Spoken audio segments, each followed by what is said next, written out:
Hello दोस्तों আমি আজি যাই আছো এটা বম মানে ফেমাস পিকনিক প্লেসত আর আমি একেবারে মানে পিকনিক বলে আমার সামগ্রী একেবারে কম মাত্র আমি দুজন মানুহ আর আমার লগত দুটা সাইকেল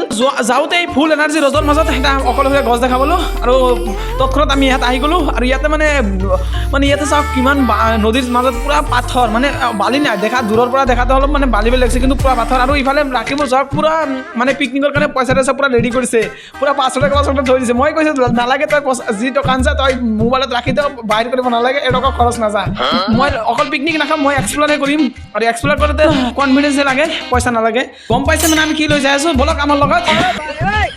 তো চলো हमारे साथ আমি আজি ওয়াৰ্ল্ড হেৰিটেজ সাইট আৰু নেশ্যনেল পাৰ্কত যাম কিন্তু ৰাস্তাটো চাওক এইটো ওয়াৰ্ল্ড হেৰিটেজৰ ৰাস্তাটো হয়নে আৰু ইয়াতে ডাঙৰ কথা নহয় এইটো আমাৰ ইণ্ডিয়া সপ্তম আশ্চৰ্য হওক ওয়াৰ্ল্ড হেৰিটেজ হওক ৰাস্তাটো আমাৰ এনেকৈ হ'ব টেনশ্যন নাই তো অলপ যোৱাৰ পিছত আমি ভাল ৰাস্তা পাই গৈছোঁ আৰু ইয়াতে মানে মানুহ একদম কম আমি অকল দুজনে আছোঁ মই আৰু আমাৰ মোৰ পিছৰ আৰু যিমানে আগবাঢ়ি আছোঁ সিমানে ৰাস্তাটো মানে ভাল লাগি আছে পৰিৱেশটো মানে অলপ বেলেগ বেলেগ লাগি আছে মানে ঘৰ বাৰী কম আৰু সন্মুখত এটা চাওক বিশাল শিমুল গছ আৰু ইয়াতে চাওক হাজাৰ হাজাৰ মধুবল্লাই সাজিছে পুৰা মধুবল্লাৰ চাক কিমান কমচে কম 200টামান চাক দিছে এনেকুৱা মৌমাখিৰ চাক দেখিলে বহুত ভাল লাগে এটা কথা কি মানে যিমানবিলাক প্ৰাণী মানুহৰ ওপৰত নিৰ্ভৰশীল হয়তো ইনডাইৰেক্টলি ডাইৰেক্টলি নিৰ্ভৰশীল তেওঁলোকে মানে মানুহৰ ওচৰত থাকিব নিবিচাৰে এতিয়া মানে য'তে মানুহ কম আছে হয়তো অলপ চলপ আছে বা একেবাৰে কম আছে ততে মানে এইবিলাক প্ৰাণীয়ে ঠাইটো পচন্দ কৰে আৰু ইফালে চাওক মানে এতিয়া মানে মানুহৰ ঘৰ বাৰী নাই কিন্তু ইয়াতে মানে বহুত চৰাই চিৰিকটি আছে যিবিলাক মানে এনে সচৰাচৰ ঠাইত দেখা নাপাব কিন্তু এইবিলাক প্ৰাণী মানে এইবিলাক এই ঠাইবিলাক বেছি পচন্দ কৰিছে তো যি হোক আমি যাই আছোঁ এতিয়া মানাহ অভয়াৰণ্য মানে মানাহ ৰাষ্ট্ৰীয় উদ্যান নেশ্যনেল পাৰ্কত যি মানে আমি আশা আছে আৰু বহুত ডাঙৰ ডাঙৰ বস্তু প্ৰাণী চৰাই চিৰিকটি চব দেখাম আমি চাইকেল লৈ বহুত দূৰ আহি গৈছোঁ ইয়াতে মানুহ বুলি এটা ৰাস্তাতে এটা পোকাও নাই नहीं पाएगा यहाँ पर मार डालेगा यह जगह खतरनाक जगह है देखो आसपास कोई लोग नहीं यहाँ पर अगर कुछ घुस जाए ना तो बहुत रिस्क है सेफ्टी जगह नहीं है एक टाइम था यहाँ पे दिन में जाने से लोग डरता था और जब आसाम और बोडोलैंड 50-50 डिवाइड दावे तोला था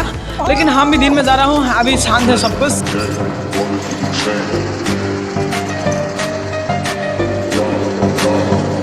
আমি আহি চাইকেল লৈ একদম বড়োলেণ্ডৰ মাজত আহি গৈছোঁ আৰু এটা সময়ত এইটো ৰাস্তাত মানে সন্ধিয়া হ'লে কোনো যোৱা নাছিল মানে সন্ধিয়া হ'লে ইয়াতে লাছ পৰি আছিল মানুহৰ বডি পৰি আছিল এইটো ৰাস্তাতে মানে ইয়াৰ এই ৰাস্তাৰ চাইডে মানুহ কিমান হাজাৰ হাজাৰ মানুহ মৃত্যু হৈছে তাৰ হিচাপ নাই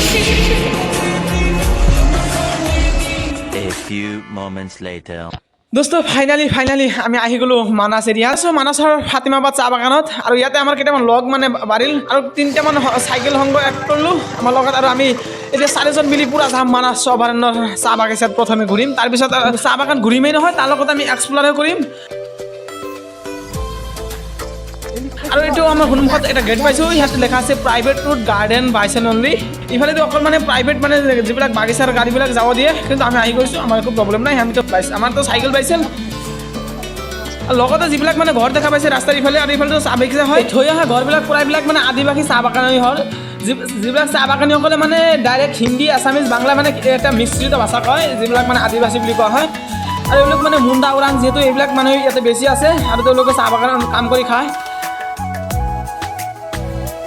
ভাই বিশ্বাস কৰক এইটো আমাৰ বৰপেটা জিলাই আছিল কিছু বছৰ আগত বিশ্বাস কৰিব নোৱাৰি মানে আমাৰ বৰপেটা জিলা এনেকুৱা এটা অনুভূতি মানে পাম যে কিছু বছৰ আগতে এইটো মানে আমাৰ জিলাই হৈ আছিল বৰপেটা জিলাই হৈ আছিল এইটো হ'ল আমাৰ বাক্সা জিলা আৰু যোৱাৰ সময়ত মানে এনেকুৱা এটা ভাল অনুভূতি লাগি আছে মানে চাইকেল লৈ যাই আছোঁ না কোনো গাড়ী আছে না কোনো যান জঁট না কোনো মানুহ অকল যিমান দূৰ চাওক যিমান দূৰ চকু যায় অকল চাহ বাগিচা চাহ গছ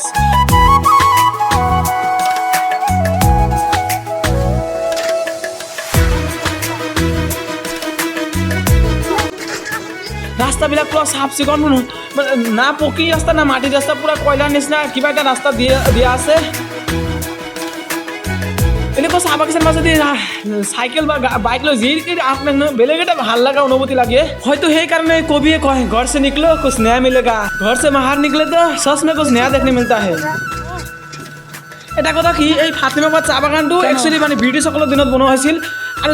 যিমানবিলাক বস্তু দেখা পাইছে ঘৰ দেখা পাইছে চব কুছ মানে এই ব্ৰিটিছসকলে বনাইছিল, ইংৰাজসকলে চাহ বনোৱা মেচিন যিবিলাক আছে সকলো মানে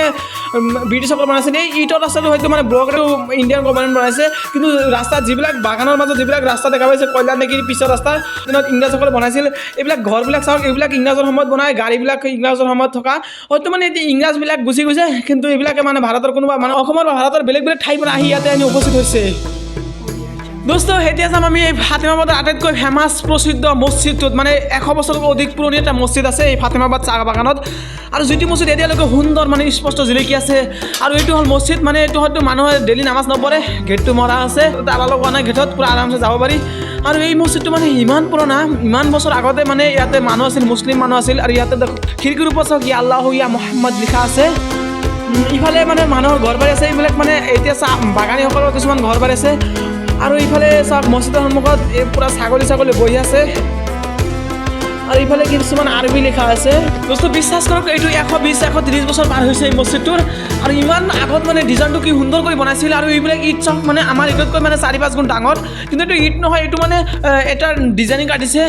আৰু এইবিলাক ইট নহয়, মানে এইবিলাক এটা চূণ শিলৰ পাথৰৰ ওপৰতেই মানে ডিজাইন কাটিছে। ইফালে মানে মছজিদৰ বাৰাণ্ডাৰ যিবিলাক গেট আছে সকলো তলা মাৰা আছে, আৰু ভিতৰত মানে 3টা দৰ্জা আছে, 3টা তলা মাৰা আছে। আৰু ইফালে এফতাৰ হৈছিল চাগে, ইয়াতে এফতাৰৰ কিছুমান থালি আছে। আগতে মানুহ কম আছিল, সেইটোকে মানে মছজিদটো সিমান চাইজৰে আছিল। এটা বাৰাণ্ডাত এটা লাইন, আৰু ভিতৰত হয়তো 4-5টা লাইন হ'ব পাৰিছে। আৰু ইফালে সন্মুখত মানে যিটো ঠাই দেখা পাইছে, এইটোত মানে হয়তো ঈদৰ নামাজ পঢ়িছিল, সেইকাৰণে মানে ফিল্ডটো এটা লাগছিল না। দোস্ত এইফালে চাওক, এইফালে মানে ব্ৰিটিছৰ সময়ত শিলত লিখা কিবা এটা ফলক পাইছোঁ, ইয়াত লিখা আছে LT doctor Giasuddin Ahmed, Rangia ward number 4 কিবা নে কিবা আছে। তাৰ তলত আছে ফাতেমাবাদ টি গাৰ্ডেন। মানে ইমান বছৰ আগতে ইয়াতে মুছলমান মানুহ আছিল, মুছলমানে হয়তো চাহ বাগানত কাম কৰিছিল, মেনেজাৰ হিচাপে কাম কৰিছিল। আৰু ইফালে ডাঙৰ এটা ফিল্ড আছিল, য'ত ঈদৰ নামাজ আৰু ধৰ্মসভা হয়তো হৈছিল। চাওক কিমান ডাঙৰ ফিল্ড। আৰু এটা কল দিয়া হৈছিল, হয়তো পুৰণি কল হলাই এইটো নতুন কল দিয়া হৈছে চৰকাৰৰ ফালৰ পৰা। মানে এইবিলাক মানে পাব্লিকত কোনো সমাজৰ নহয়, এইটো এতিয়া মানে গভৰ্ণমেণ্টৰ হৈ গৈছে ইয়াতে। আৰু এনেকুৱা বাগানৰ মাজত পানী হওক বা কিবা ফলেই হওক, সেইটো বহুত ভাল লাগে। আৰু ইফালে চাওক, মানে আমাৰ গৰমো ধৰিছে, পূৰা পৰিষ্কাৰ পানী লাগি আছে, হয়তো বহুত দিন কোনো ইউজ কৰা নাই, কিন্তু অলপ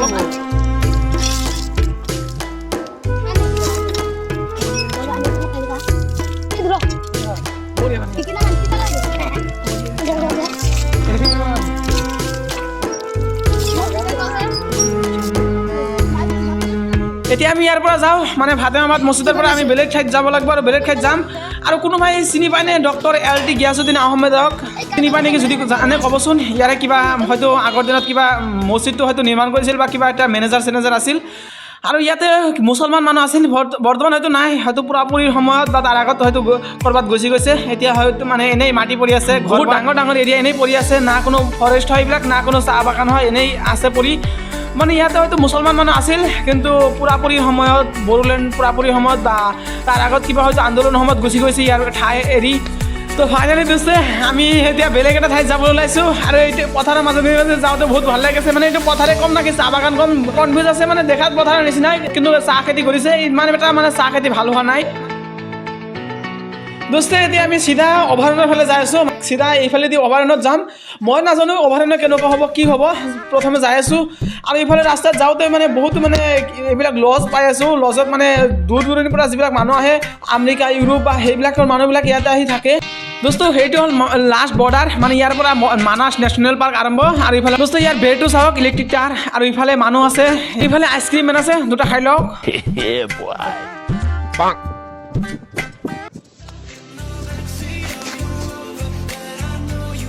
ইয়াৰ ভিউটো পুৰা ডাঙৰ গাছ, মাজে ডাঙৰ গাছ জ্বলি পুৰি আছে। আৰু ইফালে আছে ইলেক্ট্ৰিক তাৰৰ বেৰ, যাতে 1973 চনত যিটো ব্যাঘ্ৰ প্ৰকল্প কৰা হৈছিল, মানে বাঘ সংৰক্ষণ কৰা হৈছিল, তাৰ পৰা ইয়াত মানে ইলেক্ট্ৰিকৰ কিবা ব্যৱস্থা কৰা হৈছে, যাতে মানুহ যাব নোৱাৰে সন্ধিয়াৰ পিছৰ পৰা, আৰু বাঘ চাক এই জন্তু ওলাই আহিব নোৱাৰে। আৰু এইবিলাক গছ চক কিমান ডাঙৰ গছ পুৰি গৈছে নাকি কিবা পুৰি দিছে। বা এটা বস্তু চাইছেনে, ইয়াতে কিন্তু মানুহৰ একদম সমাগম কম, কিন্তু এইটো হ'ল অল হেৰিটেজ চাইট। ইয়াতে বেলেগ দূৰ দূৰণিৰ পৰা আহে, তো সেই হিচাপে আমি এক্সপ্ল'ৰ কৰিব আহি ইয়াতে অলপমান মজা লওঁ। আৰু ইয়াতে মেমৰি হিচাপে কিছু ৰিলছ বনাই থৈ যাওঁ, ভৱিষ্যতে যাতে এইবিলাক ৰিলছ চাব পাৰোঁ।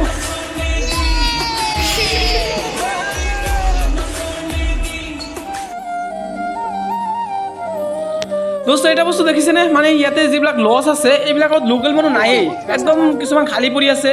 আৰু এটা দুটা যিটো গাড়ী যোৱা আছে ইয়াৰে লোকেল মানে ফৰেষ্টাৰ মানুহ আৰু কিছুমান দূৰৰ মানুহ মানে এটা কথা কি গুৱাহাটীৰ পৰা হওক ধুবুৰীৰ পৰা হওক ইয়াতে লোকেল মানুহবিলাক ইয়াতে নাহে পিকনিক খাবলৈ যায় তাতে সেই নদীৰ ওচৰত কিন্তু ইয়াতে যিবিলাক বস্তু আছে সেই নদীৰ ওচৰত নাই তো নদীৰ ওচৰত কেৱল মানুহ আৰু কেইটামান দোকান যিমান বস্তু আছে ইফালে চাওক কি সুন্দৰ মানে লজ বনাই থোৱা আছে এইবিলাকত মানে ৰাতি আহি কিছু এসপ্তাহ 2 সপ্তাহ যি থাকে এক্সপ্ল'ৰ কৰিব লাগে ভিতৰত যাব লাগে ইয়াৰ পৰা লৈ যায়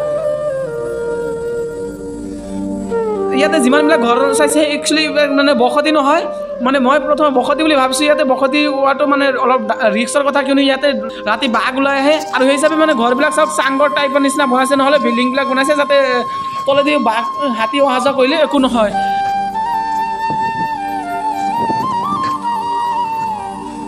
আৰু ইফালে বহুত ইটা ইয়াত আনি থৈছে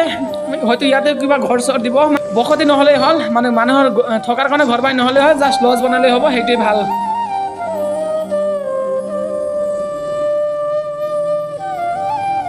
পুৰা ইউৰোপীয়ান টাইপত চাওক এইবিলাক কিমান সুন্দৰ কৰি ঘৰ বনাইছে আৰু এইবিলাক মানে ৰেষ্টুৰেণ্ট হিচাপে বা লজ হিচাপে ৰাতি থাকে দূৰ দূৰণিৰ পৰা যিবিলাক বাহিৰা মানুহ আহে ফাইনেলি মই আহি গৈছোঁ একদম মানাস নেশ্যনেল পাৰ্কৰ ওচৰত আৰু এইটো হ'ল মানাস নেশ্যনেল পাৰ্ক যিটো মই সৰুৰ পৰা শুনি আহিছোঁ সৰুৰ পৰা দেখি আহিছোঁ এবাৰ মই বহুত সৰুতে মানে ঈদৰ মাজত আহি গৈছিলোঁ চাইকেল লৈ আৰু অৱশেষত আজিও আহি গ'লোঁ চাইকেল লৈ মই অকলে আহিছিলোঁ আৰু আজি মানে আৰু কেইজনমান লগ লৈ আহিলোঁ মানাস নেশ্যনেল পাৰ্কৰ এইটো হ'ল মুখ্য গেট ইয়াৰ পৰা মানে আপুনি গাড়ী লৈ যাব পাৰে আৰু ৰাতিপুৱা খোজ কাঢ়িব পাৰে দৌৰিব হ'লে ভিতৰত যাব দিয়ে এনেই মানে গেট পাছ ল'ব লাগে অকলে যাব নিদিয়ে এনেকুৱা পাৰ্চনেল গাড়ী লৈ কাৰণ ভিতৰত বাঘ ভালুক হাতী সকলো আছে হয়তো কিবা এটাক কৰিব পাৰে সেই হিচাপে মানে ভাড়া কৰি জীপ গাড়ী ভাড়া কৰি ভিতৰত যাব লাগে তো দোস্ত বহুত আমি ঘূৰা কৰি গ'লোঁ এতিয়া মানুহৰ ওচৰত আহি গৈছোঁ সেইফালে দোকান চোকান বহুত আছে তো হোটেলত যাওঁ কিবা এটা খাই লওঁ তাৰপিছত আকৌ আৰু দোস্ত ইয়াতে যেতিয়া দুটা গেট দেখা পাইছে মানে এই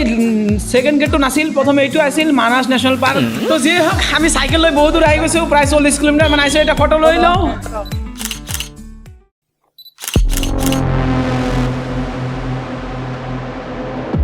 আমাৰ লোকেল মানুহবিলাক মানে পইচা খৰচ কৰি আহে কিন্তু য'ত খৰচ কৰিব লাগে তত খৰচ কৰিব নাপায় সিহঁতে বেলেগ ঠাইত খৰচ কৰি পেলাই আৰু আমিতো খৰচবিহীনে আহি গৈছোঁ আমাৰ চাইকেল আছে টেনশ্যন নাই আৰু ইফালে ইয়াতে মানে আৰু দেৰি নকৰোঁ মানে ইফালেতো ভিতৰত যাব নিদিয়ে তো চাইকেল লৈ এতিয়া নদীৰ ফালে যাম আৰু ইফালে মই ইয়াৰ আগতে আহিছিলোঁ ইয়াতে ডাঙৰ গড় আছিল মানে বহুত ডাঙৰ এটা গড় আহি ইয়াতে ঘাঁহ খাইছে এতিয়াও আহে মাজে মাজে হাতী আহে গড় আহে আৰু কেতিয়াবা ৰাতি বাঘ ওলাই আহে ইফালে আৰু যিবিলাক বাঘ মানে মানুহৰ গাঁৱত যায় উৎপাত আৰম্ভ কৰি দিয়ে গড় আৰু বাঘবিলাকতো সেইটো মানে ডাইৰেক্ট ফৰেষ্টৰ হয় মানে সেইবিলাক কোনেও হেণ্ডেল নকৰে আৰু যিবিলাক ডাঙৰ হাতী আছে তেওঁলোকে মানে হেণ্ডেল কৰা মানুহ আছে কিছুমান মানুহ আছে তেওঁলোকক এইবিলাক চফৰত লৈ যায় হাতেদি আৰু ইফালে চাওক ডাঙৰ এটা খেতি ইফালেও ইলেক্ট্ৰিক কাৰৰ বেৰ আছে কিন্তু গছ গৰম নাই ইয়াতে পূৰা মুকলি ইয়াতে হৰিণ চৰি নাহে হৰিণ গণ্ডাৰ আজি একো নাই কোন সময়ত আহি গৈছোঁ এটাও মানে কিবা জীৱ জন্তু গড় হাতী গণ্ডাৰ একো নাই ভাই এইটোৱে অসমৰ দ্বিতীয় বৃহত্তম নেশ্যনেল পাৰ্ক যিটো ভূটান আৰু অসম দুটা ৰাষ্ট্ৰ মিলি এটা অভয়াৰণ্য আছে বা এটা নেশ্যনেল পাৰ্ক আছে আৰু এইটো যিটো অসমৰ প্ৰথম মানে 1985ত এইটো ৱৰ্ল্ড হেৰিটেজ চাইট পাইছে আৰু 1973 চনত এইটো ব্যাঘ্ৰ প্ৰকল্প পাইছে আৰু অভয়াৰণ্যৰ পৰা আগতে মানে নাম কিতাপ কৰি লৈছে দোস্তে মানাসৰ এক্সপ্ল'ৰ কৰোঁতে ভিডিঅ'টো বহুত ডাঙৰ হৈ গৈছে তো আজি আৰু ইমান নেদেখাওঁ আজি যিটো পিকনিক স্পট সেইটো আজি নেদেখাম পাৰ্ট 2 দেখাম তো আজি ডাইৰেক্ট এতিয়া সন্ধিয়া হ'বহি তো চিধা গা ধুবলৈ যাওঁ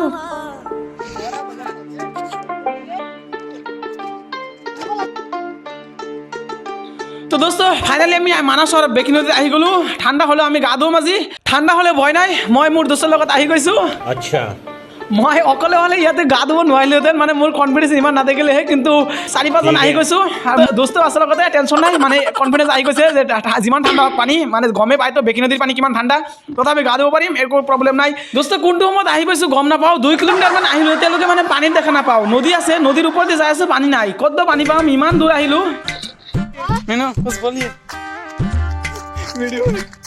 मैं उल्टा टाइगर मारूंगा दो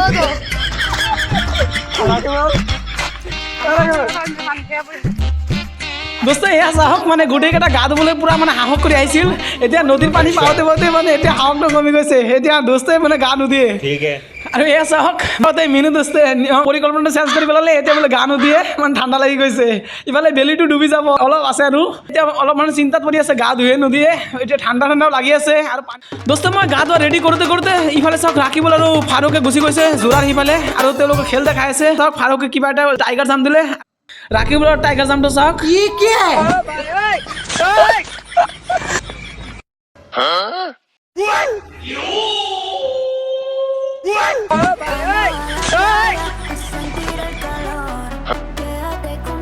ভাই ইফালে চাওক কিমান মানে এইবিলাক হাজাৰ হাজাৰ লাখ লাখ টকাৰ পাথৰৰ খেতি মানে ইয়াৰ পৰা পাথৰ বালি তুলি অহা সেইফালে চাওক মানে বেঘ্ৰ প্ৰকল্প মানে ডাঙৰ অৰণ্য তাৰ পৰা একদম ঘন অৰণ্য ইয়াতে মানুহ যাবই নোৱাৰে মানে সেইটো নদীৰ সেইফালে হৈ যায় সেই যে চেকনি দেখা পাইছে সেই চাকনিৰ পৰা মানে চাকি পাথৰবিলাক কেৰেঙি দি ডাম্পাৰ দি উঠাই দিয়ে একদম কম দামত ইয়াৰ পৰা যদি আপুনি ডাম্পাৰ এটা লৈ আহে একদম লৈ যাব পাৰিব অলপতে ইয়াতে একদম পাথৰৰ দাম কম আৰু সেইফালে হ'ল মানে নদীৰ লাষ্ট সীমা ইয়াৰ পৰা মানুহৰ বসতি আছে আৰু এইফালৰ পৰা ডাইৰেক্ট ডাম্পাৰে পানীৰ পৰা বা কেৰেঙি দি উঠাই দিয়ে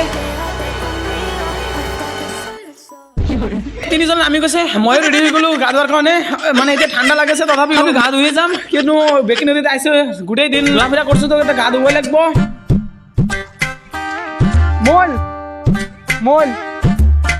দোস্ত ইয়াতে এটা বস্তু ভাল লাগে মানে আমাৰ অসমত আলাই দিয়া নাই কি চাহাৰ পৰা আৰম্ভ কৰি বিল্ডিঙত যিমান মানে মেইন ৰড লাগে পাথৰ লাগে সি লাগে চব চাওক কিমান পাহাৰ বনাই থৈ দিছে ইয়াৰ পৰা লৈ যাওক কেৰেঙি ডাম্পাৰ লৈ আহক কেৰেঙি লৈ যাওক কিমান লাগে আৰু সিফালে চাওক মানে এইফালে হাজাৰ হাজাৰ এনেকৈ পাহাৰ বনাই থৈ দিছে পাথৰৰ চব কিমান এইবিলাক মানে অলপো টকা নাই জাষ্ট কৰি কেৰেঙি যিটো উঠাব লাগে এইটোৱে খৰচ বাকী একো খৰচ নাই আৰু ইফালে চাওক ৰাখিবলৈ পৰা পাহাৰৰ পৰা পৰি গৈ আছে মানে তাৰ এক্টিংটো চাওক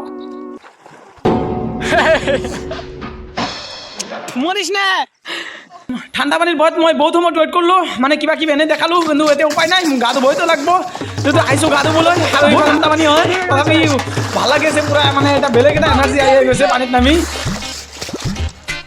ভয় নাই না কিছু হ'ব না अच्छा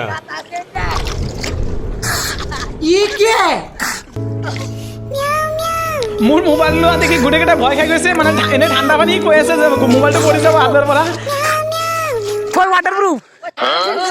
এনে পুৰা ডাইৰেক্ট মাৰি দিলোঁ এটা আৰু ঠাণ্ডা যে হওক না কিয় মোবাইলটো মানে পানীত লৈ যাব নোৱাৰি মানে বহুত ঠাণ্ডা পানী এনেই গা ধোৱাত মজা লগা তো মোবাইলটো মই দি থৈ আহিলোঁ দোস্তৰ ওচৰত তো এতিয়া আমি গা ধুম